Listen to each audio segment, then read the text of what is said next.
Oi, gente, tudo bem com vocês? Meu nome é Ana Paula e hoje eu estou aqui para conversar com vocês sobre mais uma novela de Tolstói. Mas antes da gente ir pro vídeo, já se inscreva no canal se você ainda não é inscrito, deixa o seu like, comenta, compartilha esse vídeo com os seus amigos pra gente ajudar o canal a crescer. Então é isso e vamos lá pro vídeo! Bom, gente, então hoje a gente vai conversar um pouquinho sobre Felicidade Conjugal de Lev Tolstói. Nós vamos conversar então aí ao longo dos meses sobre essas 4 novelas que estão aqui reunidas nesta edição da Todavia. Então aqui nós temos Felicidade Conjugal, A Morte de Ivan Ilitch, Sonata a Kreutzer e Padre Sérgio ou Padre Siergue, dependendo aí da edição. Então a primeira novela desta coletânea é Felicidade Conjugal, que foi escrita por Lev Tolstói entre 1858 e 1859 e foi publicada em 2 partes em uma revista em 1859. Tolstói tinha 31 anos e era solteiro quando escreveu sobre este tema aqui apresentado, que é o casamento. Essa é uma de suas primeiras obras a serem publicadas e na edição aqui da Todavia, a novela tem 125 páginas. Então aqui nós temos uma narrativa em primeira pessoa, escrita do ponto de vista de Maria Alexandrovna, uma jovem de 17 anos que perdeu o pai e a mãe ainda muito jovem, e a sua história de amor com Sergei Mikhailich, vizinho e amigo do seu falecido pai, de 36 anos. Então aqui nessa novela nós vamos acompanhar o início do relacionamento dos dois, desde o primeiro interesse, né, que surge quando ela tem 17 anos, ele tem 36 anos, o pai dela falece. E ele é um amigo da família, conheceu elas desde que elas nasceram e ele se apresenta ali para ajudá-las a administrar toda essa situação que está acontecendo, porque ficou só ela e a irmã caçula, sem pai e sem mãe. Elas moram no campo, ele mora no campo e também frequenta a cidade, nunca casou e sempre foi um amigo muito próximo da família.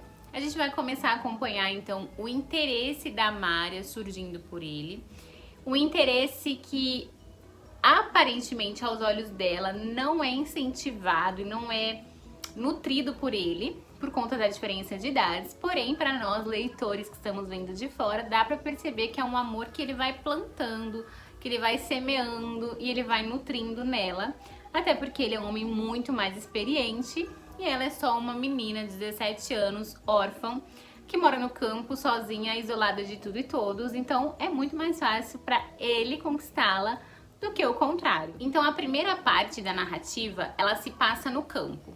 A gente vai acompanhar então como que esse sentimento vai se desenvolvendo em ambos, qual a visão que cada um tem do relacionamento, né? Porque ela é uma menina de 17 anos, ele já é um homem de quase 40 anos, muito mais experiente. Porém, a gente vai percebendo que os dois têm uma visão parecida do que é o relacionamento, do que é o casamento. Os dois têm ideais parecidos. Se é que a gente pode achar que um adolescente de 17 anos tem muitos ideais concretos. E como eles vão se apaixonando, como que eles vão nutrindo este relacionamento.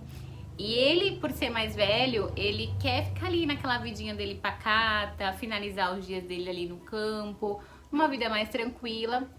E ele fala até pra ela, ele chega a falar pra ela aqui o que ela vai fazer com ele. Uma menina jovem, cheia de sonhos, que ainda não conheceu o mundo, que não conheceu nada além dos muros da casa dela. Ele não tem mais nada para oferecer porque ele não quer mais essa vida, ele não quer viver uma vida na alta sociedade, de bailes, na cidade grande. Ele quer ficar no campo, tranquilo, vivendo a rotina dele ali tranquilo, com os empregados, com os amigos próximos. E ela fala que não, que essa é a vida que ela quer, é isso que ela quer pra ela quer estar com ele, ela ama aquela vida. Então a gente tem esse início da narrativa, que é o início do amor deles, e se passa no campo. Depois a gente tem a segunda parte da narrativa, que é eles já estão casados e eles se mudam para a cidade. Então eles vão para Petersburgo e é ali que começam as crises e os conflitos do casal. Por quê? Justamente pelo fato da diferença de idades, pela diferença de conhecimento de mundo. É interessante que no comecinho, quando eles chegam em São Petersburgo, a Mária, ela se desenvolve assim, né? Ela deixa de ser uma menina e ela passa a ser uma mulher. Então ela cuida ali da casa, sozinha, sem a presença da sogra. Ela oferece bailes, ela conquista, né, a sociedade ali da cidade. E ele fica orgulhoso dela, né? Ele sente admiração por ela. E ela, percebendo que ele está sentindo essa admiração por ela, ela se sente bem, né? Ela se sente porque ela aparentemente não tinha nada para oferecer para ele, né? Em termos de conhecimento e de troca de experiências, né? Essa parte era unilateral, só ele conhecia a vida e ela o admirava. Então, quando ele admira ela, ela fica muito feliz e ela quer fazer mais isso para que ele fique mais admirado, para que ele se orgulhe mais ainda dela. Então, ela se encanta ali pela sociedade e pela vida que eles estão tendo ali em sociedade.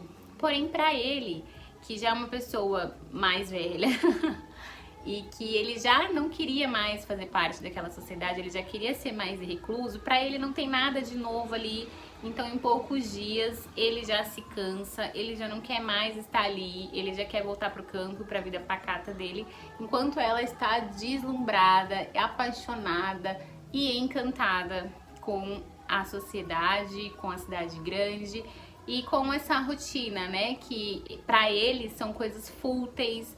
Então, com compras, com chás, com conversas sem sentido. E enquanto pra ele tudo isso é muito fútil e muito sem porquê e pra quê, pra ela está completamente realizada ali na sociedade, onde ela é admirada, onde ela pode comprar roupas, onde ela pode tomar chás, frequentar os parques.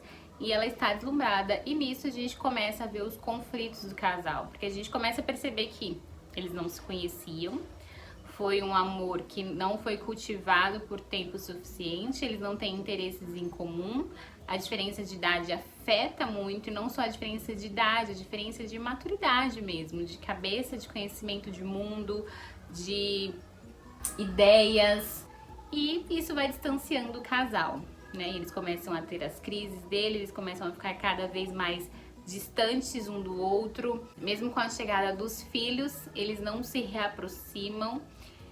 E a gente vai vendo isso ser destrinchado de uma maneira magnífica por Tolstói. Para mim é difícil falar das obras de Tolstói porque elas tocam em um ponto, para mim, muito íntimo, porque é uma conversa, é um diálogo que ele abre possibilidades pra gente de diálogo, ele abre possibilidades de interpretação, então cada um faz a sua leitura, porque ele não entrega simplesmente o ponto de vista dele, o que ele acha da situação, né? Ele deixa aberto pra gente divagar, pra gente pensar, pra gente conversar e debater sobre isso, ao mesmo tempo em que ele é incisivo com algumas coisas, então a gente consegue perceber em alguns momentos qual é o posicionamento dele. E ele destrincha muito bem sobre sentimentos, sobre caráter, sobre personalidade, sobre amadurecimento. Tem um momento aqui na narrativa que a Mária, ela tá falando sobre a sogra dela. E ela começa a narrativa chamando a sogra pelo nome, né, de Tatiana Semyonovna. E vai discorrendo a narrativa e ela começa se referir a ela como mamãe, depois como mãezinha, como mamã, e no final como mamãezinha. E depois, em determinado momento da narrativa, ela volta a se referir à sogra por Tatiana Semyonovna. Então a gente vai vendo como ele constrói, assim, sabe? Como ele vai dando o tom da narrativa. Então, porque a gente vai percebendo que a sogra vai influenciando na personalidade dela e como o relacionamento dela com a sogra vai mudando pela forma como que ela se refere à sogra. Além de ele destrinchar sobre sentimentos e sobre o ideal de casamento, em alguns momentos da narrativa, no início da narrativa, ela fala pra gente que que o ser gay não tem nenhum momento que ele a elogie, que ele a faça se sentir, né, melhor e mais bonita e mais inteligente. E tem um momento que ele fala que ela só se sente amada se os outros a amarem, que ela não se ama por si só. Então ele traz muitos questionamentos, ele traz muitas ideias que eu concordo e em alguns momentos discordo sobre o que é um casamento, porque o que é um casamento e o relacionamento, ele tem que se basear em diálogo, em conversa, em laços, em intimidade, e não só intimidade física, né? Porque no final, se você não admira a pessoa com quem você está casada, se você não tem interesses em comum, se você não tem sobre o que conversar, se você não se sente em casa com a pessoa que você está casada, então não vai se sustentar, né? E se não tiver essa base mais forte no diálogo e na intimidade de alma, não vai ser o suficiente, né? Então os opostos se atraem, mas às vezes não permanecem juntos, né? Eu amei a leitura, fiz muitas marcações e recomendo. Eu queria ler o livro para vocês na íntegra, para vocês verem o quão maravilhoso é, porque ele fala do amor de uma forma assim que uma pessoa solteira não poderia falar, gente. Só Tolstói, só sendo Tolstói para falar sobre o amor e sobre a construção de amor e sobre a construção de um relacionamento e sobre, sim, os percalços e os conflitos. E ele finaliza de um jeito muito bom. Eu acho que é o que a gente gostaria de que finalizasse assim, né? Ele fecha certinho assim a novela. E é isso, gente. Tem muitas resenhas aqui no mundo do BookTube dessa novela maravilhosa, mas nada do que eu fale vai se comparar com a experiência de ler. Simplesmente leia, tire suas próprias conclusões, reflita você, né, sobre o que é a felicidade conjugal e sobre como a gente entende e enxerga o amor, como a gente enxerga o casamento, como a gente enxerga a individualidade de cada um dentro do relacionamento. E se tornou uma das minhas novelas favoritas dele e se tornou um dos livros favoritos também. Bom, gente, então é isso que eu queria conversar com vocês. Deixa aqui nos comentários se vocês já leram, o que vocês acharam. E quem não leu, leia, dê uma chance, vale muito, muito, muito, muito a pena a leitura. Espero muito que vocês tenham gostado do vídeo de hoje. Um beijo grande pra vocês e até o próximo vídeo.